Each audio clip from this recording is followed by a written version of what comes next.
Hey, this place is off limits. I'm a consultant with the police. I'd like a few words with Namatame-san. May I go in? This is Unit 252, requesting confirmation on an ID. Name of Naoto Shirogane. Huh? Ah, understood. I see. Well, you're on the list. I can give you a few minutes, but I'll have to record your conversation with him for security purposes. Not that I expect you'll get anything coherent out of the guy. He's been spouting nothing but gibberish. I'd like him to accompany me as well. He has no identification, but this is an emergency situation, and he's here in Detective Dojima's stead. Huh? Detective Dojima sent him? I wasn't informed of this. I'll vouch for his identity. Well, I guess it's better than dealing with the man himself. We have our hands full with the transport procedures, so the last thing we need is Detective Dojima running wild. Detective Adachi is busy somewhere too. This is Unit 252. Huh? I see. Has something happened? There's something about a suspicious object out in the lobby. Ah, well then, this works out nicely. You should back up your colleagues downstairs. We'll keep watch over Namatame-san. A disturbance in a hospital lobby, after all. It sounds serious. If anything happens, hit the nurse call button. I'll leave the rest to you. Understood. Please be careful. I knew they were undermanned, but I didn't expect it to go this smoothly. Wow! There's nothing much inside that suspicious object, so he won't be gone long. All right, then now's our chance to talk to Namatame.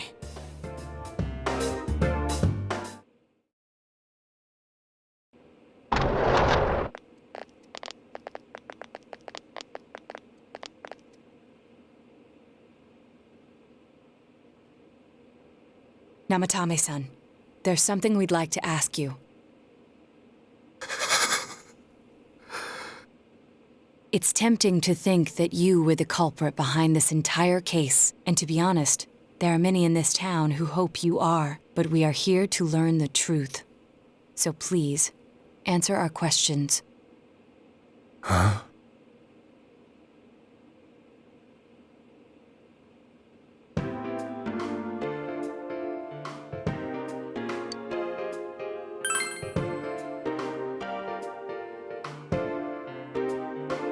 Huh?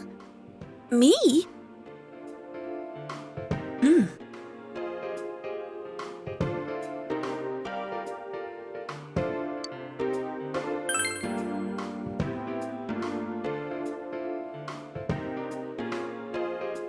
They were killed. I couldn't save them.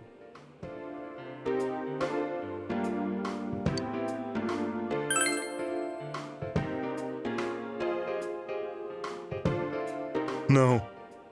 If nobody saves them, they'll be killed. That's why I put them in there. Then tell me if my estimation is correct so far. After discovering the Yamano and Konishi incidents, you realized an appearance on the Midnight Channel meant certain death. Thus, to save her from that fate, you kidnapped Yukiko Amagi. You couldn't let her be killed, so you threw her into the TV, preventing the killer in this world from reaching her. And you repeated the process as more individuals appeared on the Midnight Channel. It all falls into place. His body is weak, but his mind is sound. He's trying to tell us the truth. Yeah, but if the stuff he's saying is true... There's another killer who murdered the first two victims? Indulge us in a few more questions.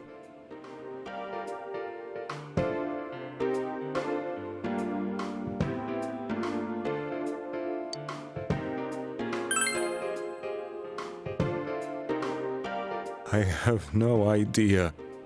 I want to know that too.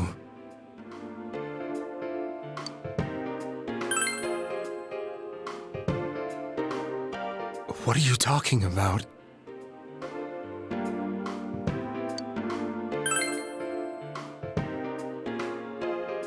I didn't know. I never thought it would be that kind of place. As I thought. You believe me? Did they find him? Did they find the one who did such cruel things? Mayumi. Please calm down. Our ability to find the culprit rests on you. We know about the other world. In fact, we're the only ones who can fully understand what you have to say. Only you? We did blame you for everything at first, but now I think we can accept whatever you got to tell us as truth. Please, tell us everything you can, calmly and slowly. You're willing to listen? Do my story?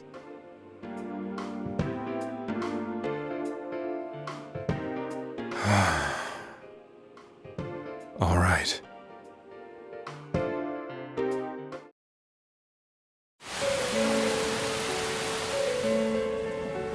Soon after my affair with Mayumi became common knowledge, I returned to my parents' home, as if to run away from the scandal.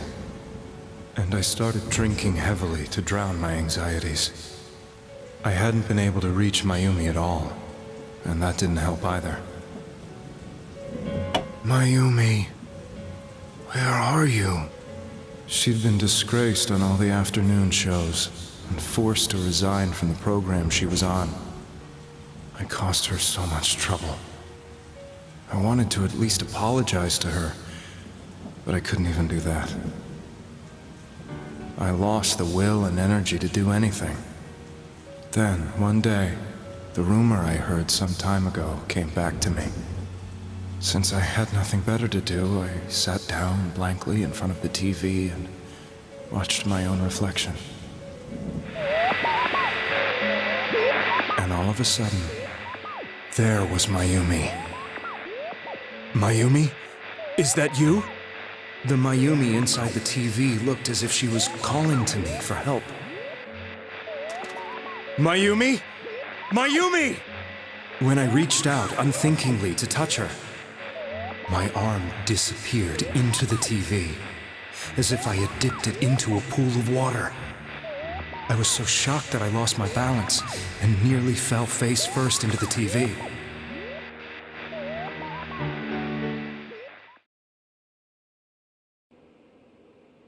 I was so scared. I couldn't understand what just happened.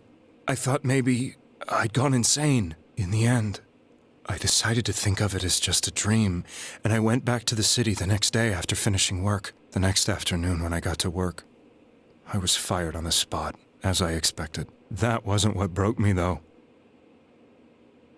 It was Mayumi being found dead. And not just that, but it had happened in my hometown.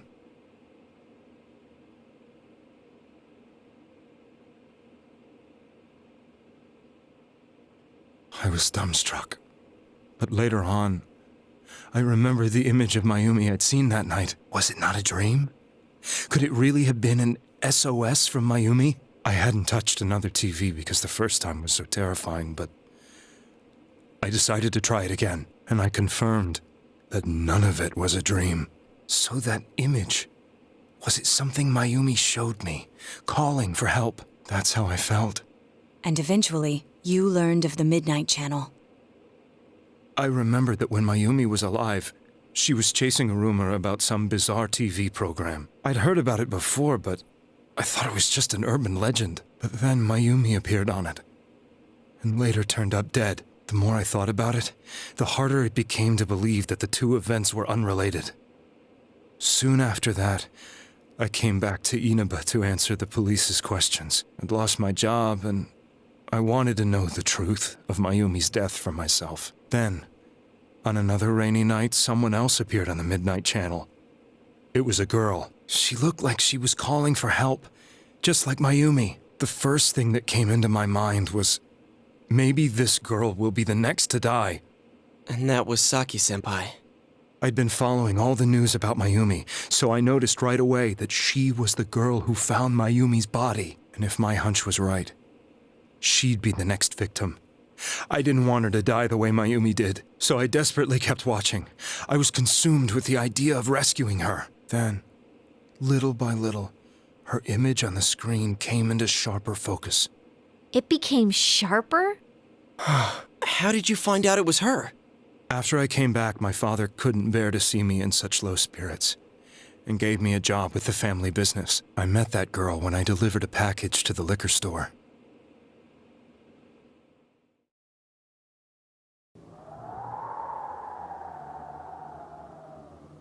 After agonizing over it, I decided to meet her and told her to be careful.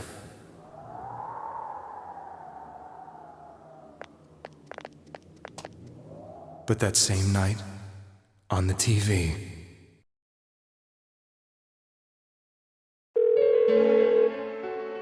she looked as if she was being engulfed by some black shape. She was writhing in pain. That's why I warned her. Why won't she pick up the phone? Come on, please!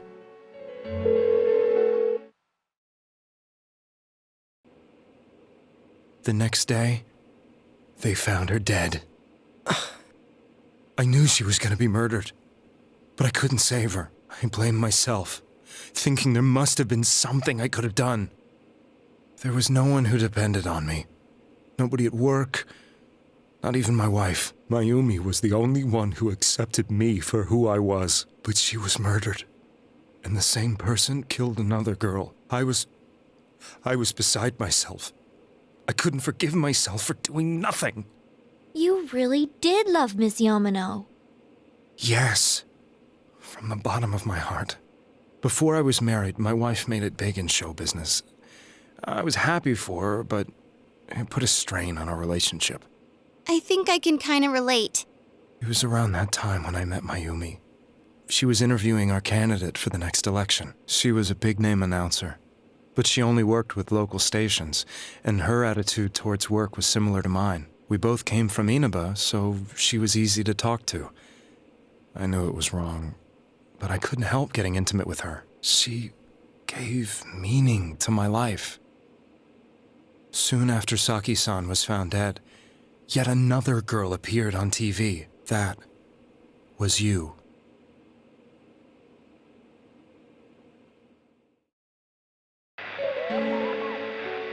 She'll be kidnapped next. And murdered. I can't let her end up like Mayumi and that other girl. This time, I'm gonna do something. My opponent was a murderer who left no clues to his identity. I thought hard about what I could do to protect her from someone like that. I'll never convince her. If she gets suspicious and they arrest me, who'll save her then? The girl inside the TV looked as if she was smiling at me. And that's when it hit me. I apparently had the power to go through the TV screen to the other side.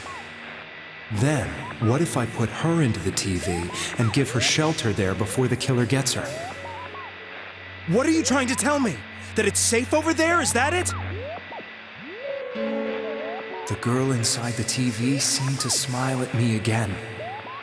And I thought, no matter what kind of place it might be, it's better than being slaughtered. Once things calmed down, I could just let her out again.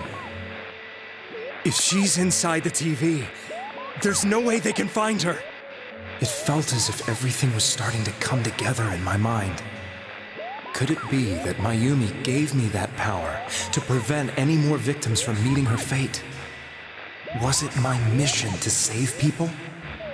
But there was a big problem.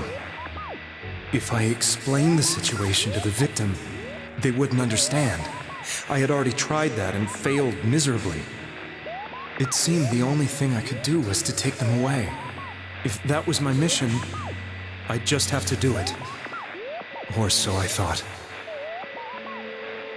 Mayumi, please lend me your strength.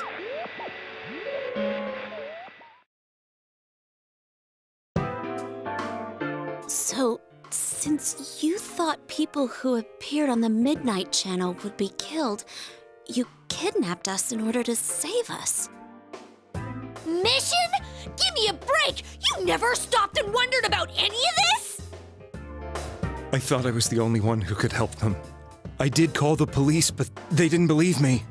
I knew the area well, Thanks to my job, I had a large truck and I could move around without suspicion. I thought my job as a delivery man would be the perfect cover for my mission. I thought no one else could do it. But are you telling me that I wasn't saving them? If a person is still within the TV world when the fog appears here, they will die.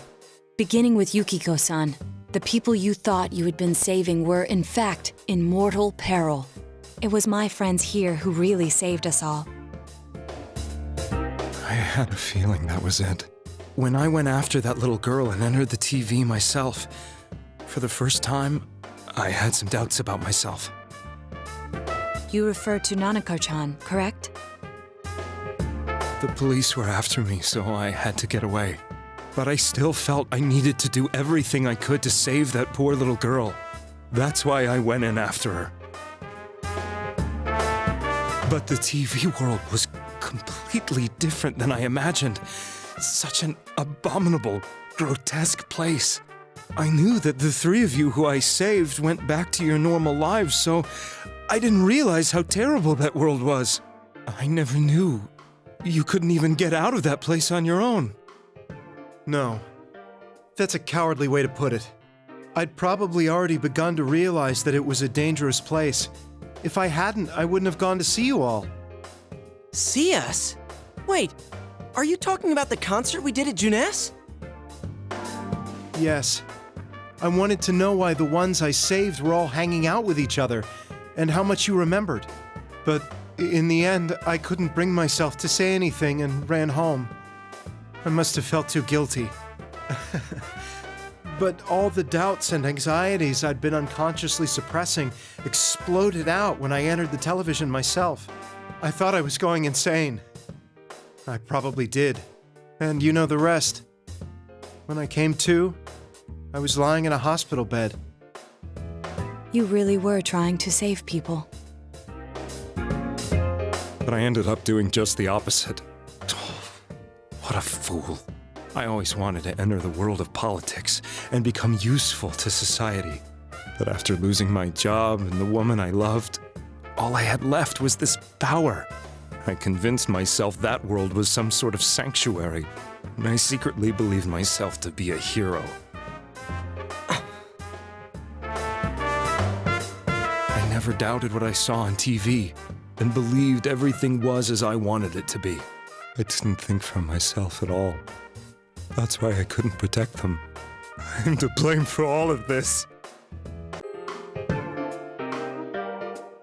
I suppose so. But the things I've done are too serious to be brushed aside like that. I have no intentions of running away from my crimes. I'm prepared to face the consequences. Kidnapping is already a serious crime. And on top of that, I put all those lives in danger. I'm sorry. The Midnight Channel and the other world? You can hardly be blamed for failing to understand them properly. We must apologize to you as well. Had we let our emotions blind us to the truth, we would have piled all the responsibility on you. I guess from your point of view, people did stop dying once you started saving people. The more you did it, the more you really believed you were preventing their deaths. I'm such a joke. I'm sorry.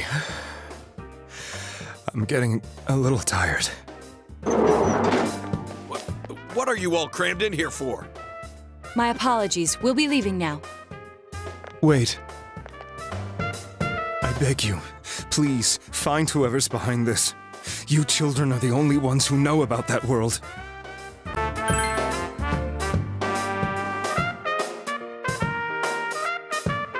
It's all clear now. He never committed any murders.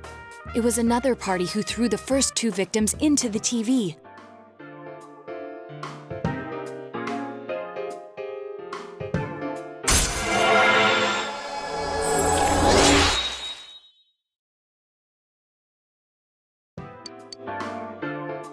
Now get out of here! I told you, he's almost ready to be transported. We can't have anything else happen. Sheesh. I better not see you rascals here again.